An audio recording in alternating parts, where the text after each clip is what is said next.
ఓం శ్రీ గురుభ్యో నమ. ఓం శ్రీ మాత్రే నమ. జూలై 1వ తారీఖు నుంచి 10వ తారీఖు వరకు కూడా మేషాది ద్వాదశ రాశుల వాళ్ళకి గ్రహగమన గతులు ఏ విధంగా ఉన్నాయో ఒకసారి తెలుసుకుందాం. తెలుసుకునే ముందు ఈ గోచారరీత్యా చెప్పబడే ఫలితాలు అంటారు. ఇవన్నీ కూడా తెలుసుకునే ముందు ఏ గ్రహాలు ఏ రాశుల్లో సంచరిస్తున్నాయో తెలుసుకుందాం. వృషభ రాశిలో కుజుడు, రవి మిథున రాశిలో, శుక్రుడు కర్కాటక రాశిలో 4వ తారీఖు వరకు ఉంటాం. ఆ తర్వాత సింహరాశిలో సంచారం చేయటం, బుధుడు కర్కాటక రాశిలో ఉండటం, అలానే మళ్ళీ మిథున రాశిలోకి వెళ్ళిపోవటం బుధుడు. చంద్రుడు కన్యా రాశి దగ్గర నుంచి మేషరాశి వరకు సంచారం చేస్తాడు ఈ 10 రోజుల పాటు. గురువు కర్కాటక రాశిలో, శని మీనరాశిలో, రాహు కుంభరాశిలో, కేతు సింహరాశిలో. ఇది గ్రహాల యొక్క స్థితిగతులు. ఇవన్నీ కూడా గోచారరీత్యా చెప్పబడే ఫలితాలే అంటారు. బర్త్ చార్ట్ వేరు, గోచారం వేరు. ఈ గోచారరీత్యా చెప్పబడే ఫలితాలు 20% ఏ పనులు చేయాలి, వృత్తిపరంగా ఈ 10 రోజులు ఎలా అనుసరించాలి, వ్యాపార పరంగా ఎలాంటి నిర్ణయాలు తీసుకోవాలి, మ్యారేజ్ సంబంధించిన విషయాలు ఎలాంటి నిర్ణయాలు తీసుకోవాలి, ఇంటిలో కుటుంబంలో వ్యవహరించే తీరు, పిల్లల మధ్యలో సంబంధ బాంధవ్యాలు, అన్నదమ్ముల మధ్యలో సంబంధ బాంధవ్యాలు, ప్రమాదాలు, ప్రయాణాలు, ఆరోగ్యాలు, మనస్తత్వాలు, వ్యాపారము, ఉద్యోగము, ఆస్తిపాస్తులు, ఇవన్నీ కూడా ఎలాంటి నిర్ణయాలు తీసుకోవాలి, ఎలాంటి జాగ్రత్తలు తీసుకోవాలి, ఎలాంటి పరిహారాలు తీసుకోవాలి అని నిర్ణయం చేసేదే ఈ గోచారం అంటారు. ఈ గోచారం పరంగా 10 రోజుల పాటు ద్వాదశ రాశుల వాళ్ళకి ఏ విధంగా జరగబోతుందో ఒక్కసారి తెలుసుకుందాం. దాన్ని బట్టి మీ నిర్ణయాలు తీసుకునే అవకాశం ఖచ్చితంగా ఉంటుంది. కన్యా రాశి వారికి గ్రహగమన గతులన్నీ కూడా పరిశీలన చేసినట్లయితే ఈ కన్యా రాశి వారికి ముఖ్యంగా లాభస్థానంలో గురు శుక్రుల యొక్క కలయిక వల్ల ఆర్థిక పరంగా బాగా పుంజుకుంటారు. ఆర్థిక పరంగా లావాదేవీలు వస్తాయి. శుభ కార్యక్రమాలు, కొన్ని ప్రత్యేకమైన వస్తువులు, వాహనాలు, లగ్జరీగా తిరిగే అవకాశాలు, స్త్రీ సౌఖ్యం, ఇలాంటి లావాదేవీలు అనుకూలంగా ఉంటాయి. కార్యసిద్ధి. అలానే ఈ రాశి వారికి వచ్చేటప్పటికల్లా జూలై 27 నుంచి శని వక్రగతిలో వెళ్ళిపోవటం వల్ల అధికమైన లాభాలు, విదేశాలకు వెళ్ళే అవకాశాలు ఎక్కువగా ఉండటం, అన్నీ కూడా అనుకూలమైన ఫలితాలు జరిగే అవకాశాలు ఎక్కువగా ఉంటాయి. కుజుడి యొక్క ప్రభావంలో ఆస్తిపాస్తులు కొనుగోలు చేయటం, రవి బుధుడు యొక్క ప్రభావం వల్ల ఉద్యోగ వ్యాపార రంగాల్లో విశేషంగా అనుకూలంగా ఉంటుంది. శారీరకంగా సౌఖ్యము, సుఖము, గౌరవ మర్యాదలు, ప్రయత్నించిన పనులన్నీ కూడా కార్యరూపం దాల్చడం, పెండింగ్ ప్రాజెక్టులన్నీ కూడా ముందుకు వెళ్ళటం, వృత్తి ఉద్యోగాల యందు ఉన్న వాళ్ళకి ధన వృద్ధి, ఉద్యోగంలో ప్రమోషన్లు కానీ ఇంప్రూవ్మెంట్ జరగటం ఒకటి. అలానే కుటుంబంలో వారికి ఆరోగ్య అభివృద్ధికి కూడా కలిగే అవకాశాలు ఎక్కువ ఉంటాయి.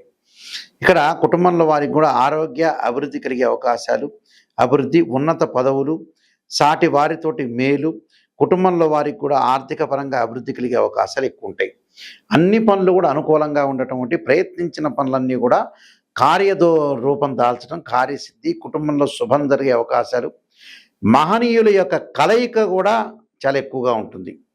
అంటే అందరి యొక్క కలయిక, శారీరక సౌఖ్యం, సుఖము, గౌరవ మర్యాదలు, ప్రయత్నించిన పనులు కార్యరూపం దాల్చే అవకాశాలు బాగా ఎక్కువ ఉంటాయి. అంటే అన్ని పనులలో కూడా అనుకూలంగా ఉండే అవకాశాలు ఎక్కువ ఉంటాయి. ప్రతి పనిలో కూడా విజయం సాధించే అవకాశాలు ఎక్కువగా ఉంటాయి. కాబట్టి ఈ రాశి వారికి అనుకూలంగా ఉండే ప్రయత్నాలు ఎక్కువ ఉంటాయి. మరింత అనుకూలంగా ప్రయత్నాలు రావాలంటే ఆదిత్య హృదయాన్ని పాలన చేయాలి. సుందరకాండ పాలన ఒకటి, కాలభైరవాష్టకాన్ని మూగజీవులకి ఆహారం పెట్టడం, కులదేవత ఆరాధన చేయటం కూడా చాలా ఇంపార్టెంట్. అంటే కులదేవత ఆరాధన మూగజీవులకి చేయటం ఒకటి, కాలభైరవాష్టకాన్ని, సుందరకాండ పాలన ఒకటి, ఆదిత్య హృదయాన్ని పాలన చేయటం వల్ల కూడా వీళ్ళకి మంచి జరిగే అవకాశాలు ఖచ్చితంగా ఉంటుంది. ఇవన్నీ కూడా గోచార చెప్పబడే ఫలితాలు అంటారు. గోచారానికి బర్త్ చార్ట్కి లాట్ ఆఫ్ డిఫరెన్స్ ఉంది. గోచారానికి బర్త్ చార్ట్కి డిఫరెన్స్ ఏమిటి అని అంటే, ఒక చెట్టును మన ఎగ్జాంపుల్ తీసుకుంటే, ఒక ట్రీని కింద వేళ్ళు ఉన్నది బర్త్ చార్ట్, దానిపైన కాండం ఇలా ఉండి బ్రాంచెస్ ఉంటాయి. ఉంటే ఏదైతే కొమ్మలు ఉంటాయో ఆ కొమ్మలకు ఆకులు ఉంటాయి. ఆకులు వచ్చేటప్పటికల్లా మనకు రైన్ సీజన్లో వస్తాయి, అలానే వింటర్ సీజన్లో ఉంటాయి, సమ్మర్ సీజన్లో రాలిపోతాయి. అంటే కొన్ని రోజుల పాటు గ్రహగమన గతుల్లో ఎలా జరగబోతుంది, ఈ 10 రోజుల పాటు ఏ విధంగా జరగబోతుంది, ఎలాంటి నిర్ణయాలు తీసుకోవాలి, మనిషి చెడిపోవటానికైనా బాగుపడటానికైనా వితిన్ సెకండ్ చాలు మన నిర్ణయం. జీవితం అంతా కూడా మన చేతుల్లోనే ఉంటుంది. మనం తీసుకునే నిర్ణయాలను బట్టే ఉంటుంది. ఎప్పుడూ కూడా మనం తీసుకునే నిర్ణయాలను బట్టి ఉంటుంది, మనం చేసే పనులను బట్టి ఉంటుంది. ఆ నిర్ణయాలు ఎలాంటి నిర్ణయాలు తీసుకుంటాం, ఎలాంటి లోపాలు ఉన్నాయి మన జీవితంలో, ఆ లోపాలను సవరణ చేసుకుని ముందుకు వెళ్ళాలి. అంటే ఆ 10 రోజుల్లో చెడిపోవడానికి అవకాశం ఉంటుంది, బాగుపడటానికి అవకాశం ఉంది. అందువల్ల గోచారాన్ని అనుసరించండి అంటారు. బర్త్ చార్ట్ ఏంటంటే life long protection. Life long protection అంటే బర్త్ చార్ట్లో రాశిచక్రము, నవాంశము, దశమాంశము, ద్వాదశాంశము, సప్తమాంశం, త్రింశాంశం, అలా ఇలాంటి 16 లగ్న కుండల్ని మ్యాథమెటికల్ అనాలిసిస్ చెప్పేది బర్త్ చార్ట్. ఒక అమ్మాయికి వివాహం కావట్లేదు, అబ్బాయి వివాహం కావట్లేదు అని అంటే రాశిచక్రము, నవాంశము, దశమాంశ చక్రం, భావచక్రాలు. దశమాంశాన్ని అంటే దశమాంశాన్ని వృత్తిపరంగా చూడాలి. అంటే ఒక అమ్మాయికి అబ్బాయి వివాహం కావట్లేదంటే రాశిచక్రం, నవాంశం, భావచక్రం, దశలో అంతర్దశలు. వృత్తిపరంగా అనుకూలంగా లేదా ఎలా ఉండబోతుందంటే రాశిచక్రము, దశమాంశము, భావచక్రం, దశలో అంతర్దశలు. వివాహంగా సంతానం కలగట్లేదా అంటే రాశిచక్రము, సప్తమాంశ చక్రము, భావచక్రము, దశలో అంతర్దశలు. ఇలాంటివన్నీ అనాలిసిస్ చెయ్యాలి. ద్వాదశ భావాధిపతులు వేరు, రాశ్యాధిపతులు వేరు, ఆ గ్రహంలో ఆ గడిలో ఉండే గ్రహము వేరు, ఆ రాశిలో ఉన్న గ్రహం. ద్వాదశ భావాధిపతులు అంటే ఎప్పుడైనా సరే ఇంటి ఓనర్ అని అర్థం. రాశ్యాధిపతి బిల్డర్, ఆ ఇల్లు కట్టించినవాడు. అక్కడ గడిలో ఉన్న గ్రహం ఏంటంటే రెంట్కుంటున్నారు అని అర్థం, టెనెంటు అని అర్థం. అంటే ఈ మూడింటిని కూడా అనాలిసిస్ చేయాలి. తనుభావానికి రవేధిపతి, ద్వితీయ భావానికి గురువు అధిపతి, తృతీయ భావానికి కుజుడు, చతుర్థ భావానికి చంద్రుడు బుధుడు, పంచమ భావానికి గురువు, షష్టమ భావానికి కుజుడు, సప్తమ భావానికి శుక్రుడు. అంటే ఇలాంటి భావాలన్నీ కూడా మనం అనుసరించి ముందుకు వెళ్ళాలి. భావాధిపతులు, మళ్ళీ రాస్యాధిపతులు, టెనెంట్, ఈ మూడింటిని అనాలిసిస్ చేయాలి. ఉచ్చలు, నీచలు, దృష్టి, జాతకంలో సర్పదోషాలు, కాలసర్ప దోషాలు, పునర్భవ దోషాలు, అలానే కుజదోషాలు, శుక్రదోషాలు, మాంగళిక దోషాలు, ఎలాంటి దోషాలు ఉన్నాయి వృత్తిపరంగా, ఉద్యోగపరంగా, అలానే వ్యాపారపరంగా, సంతానపరంగా, అలానే వివాహము, ఇలాంటివన్నీ ఆస్తిపాస్తులు ఎలా ఉండబోతున్నాయి, అన్నదమ్ముల మధ్యలో సఖ్యత, బంధుమిత్రులతో కలహాలు, బంధుమిత్రుల సఖ్యత, ఇలాంటివన్నీ కూడా ఇవన్నీ కూడా ఎలా తెలుసుకుంటారంటే డివిజనబుల్ చార్ట్స్ 16 ఉంటాయి. ఆ 16ని మ్యాథమెటికల్ అనాలిసిస్ చేసి మాత్రమే చెప్పగలుగుతాం. దానికి దశలో అంతర్దశలు, సూక్ష్మ దశలు, ప్రాణదశలు కేవలం రాశిచక్రం ద్వారా చెప్పలేము. గోచారం అని 20% సపోర్ట్ చేస్తుంది. అంటే ఈ నెలలో, ఈ వారంలో చేసే ఫలితాన్ని మాత్రం చెప్తుంది. అదే దాని యొక్క డిఫరెన్స్.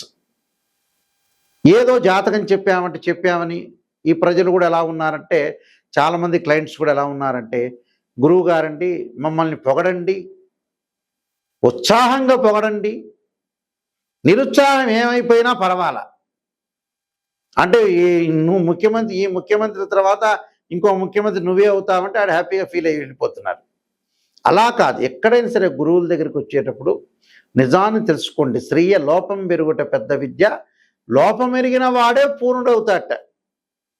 ఎవరైనా సరే ప్రేక్షకులందరూ కూడా గమనించాల్సిన విషయం ఏంటంటే, సత్య దూరము.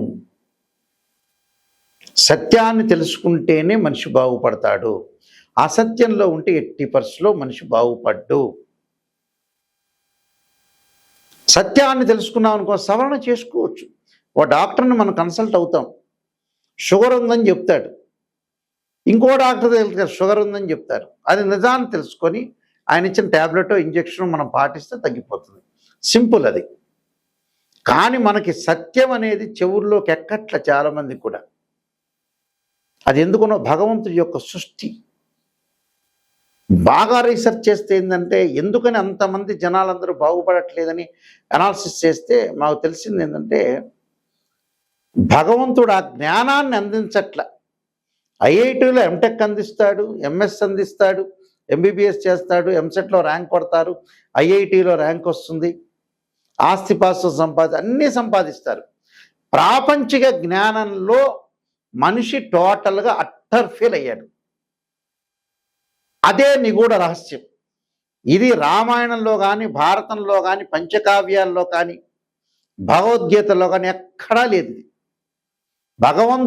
మనిషి ఫెయిల్ కావడానికి ఏమిటంటే రోగం వస్తుంది అనుకున్నప్పుడు సిక్స్త్ సెన్స్ చెబుతూ ఉంటుంది. మనం ఆలోచన చేస్తే బ్రెయిన్ని కొద్దిగా ఆలోచనాసరంలో పెట్టి మనం తప్పు ఏం చేస్తున్నాం పేపర్ కరెక్షన్ లాగా చేస్తే మన తప్పు మనకు తెలుస్తుంది. దాన్ని సవరణ చేసుకుంటే 100% మనిషి అవుతాడు. అది అసలు టోటల్ విషయం. బ్రహ్మాండంగా మేము తిరుపతి వెళ్ళామండి, శ్రీశైలం వెళ్ళామండి, నేను ఐఐటీలో ఎంటెక్ ర్యాంక్ వచ్చినా కూడా భగవంతుని కొలవటం తప్పు లేదు, చదువుకోవటం తప్పు లేదు. కానీ ప్రాపంచ జ్ఞానం కూడా నెససరీనే. ఒక ఆస్ట్రాలజర్ని అప్రోచ్ అయ్యేటప్పుడు నెగిటివ్ ఫస్ట్ తెలుసుకోవాలి. నేను ఈ వృత్తి చేయొచ్చా, ఈ వ్యాపారం చేయొచ్చా, ఎక్కడ నేను మిస్టేక్ చేస్తున్నా, ఎక్కడ పొరపాటు చేస్తున్నా చూడమని. చాలామందికి కూడా అందరికీ చాలామంది కూడా సహాయం చేస్తే ఆ సహాయం వల్ల ఏమవుతారంటే వాళ్ళు ఇతర వాళ్ళకి ఎప్పుడైతే సహాయం పొందినవాడు ఉంటాడో వాడు కొన్ని రోజుల తర్వాత వీటితో మాట్లాడు తీసుకోవటం వరకే, తర్వాత ఇంకేమీ లేదు. అంటే ప్రజల్ని జనాలు ఎలా ఉన్నారంటే ఒకళ్ళు నమ్మే స్థితిలో లేరు. ఎవరు వాడు మోసం చేసుకుంటారు. నిజమే, మనం బతికేది లేదు, కొన్నాళ్లే మనం బతుకుతాము, ఇది మిథ్య, మనం జాగ్రత్తగా ఉండాలి, అందరికి సహాయం చేయాలి, మంచిగా ఉండాలనే ప్రవర్తనలో ఫెయిల్ అయిపోయారు. క్యారెక్టర్లో ఎప్పుడు ఫెయిల్ కాకూడదు మనిషి. జీవితంలో చాలా జాగ్రత్తగా అనుసరించి ముందుకెళ్తే మనం ముందుకు వెళ్ళే అవకాశం ఖచ్చితంగా ఉంటుంది. అయితే జాతకం ద్వారా క్లారిటీ తెలుసుకోండి.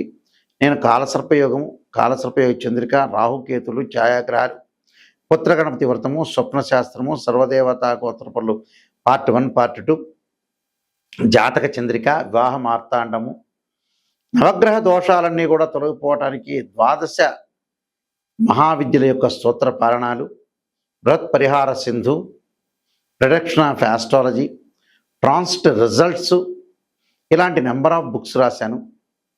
ఈ పుస్తకాలన్నీ కూడా రాజమండ్రి మోహన్ పబ్లికేషన్ వారి దగ్గర, కోటకుమ్మం వారి దగ్గర దొరుకుతాయి. మా దగ్గర కూడా ఈ పుస్తకాలన్నీ లభిస్తాయి. నిజాన్ని తెలుసుకోండి. నిజాన్ని తెలుసుకుంటే ఖచ్చితంగా మీరు బాగుపడినట్టే. మా వెబ్సైట్ చూడండి, www.nayakanti.com.in అనే వెబ్సైట్ చూడండి. స్క్రీన్ మీద స్క్రోలింగ్ అవుతున్న నెంబర్ ఉంటుంది, ఆ నెంబర్కి నాకు ఫోన్ చేయండి.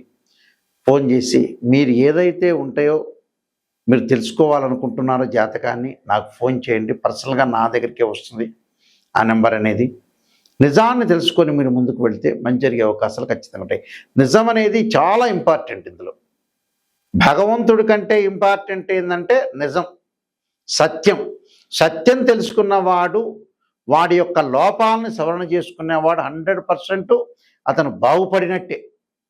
అందువల్ల ఇలాంటి విషయాలు గమనించండి. అవన్నీ కూడా జాతకం ద్వారా తెలుస్తాయి. ఎలాంటి విషయాలు ఎలా నిర్ణయం చేయాలి, ఎలాంటి విషయాలు చెప్పాలి, ఎలాంటి విషయాలు చెప్పకూడదనే విషయాలు క్లారిటీగా తెలుస్తుంది. కాబట్టి మీరు జాతకాన్ని తెలుసుకోవడానికి ప్రయత్నం చేయండి. ఇంటి ప్రకారంగా కూడా వాస్తు కూడా ఎలా ఉంది అనే ప్రయత్నం కూడా చేయండి. మీ అందరికీ కూడా శ్రీ పరమేశ్వరి యొక్క కరుణాకటాక్ష లభించాలని ఆశిస్తూ సర్వే జనా సుఖినో భవంతు.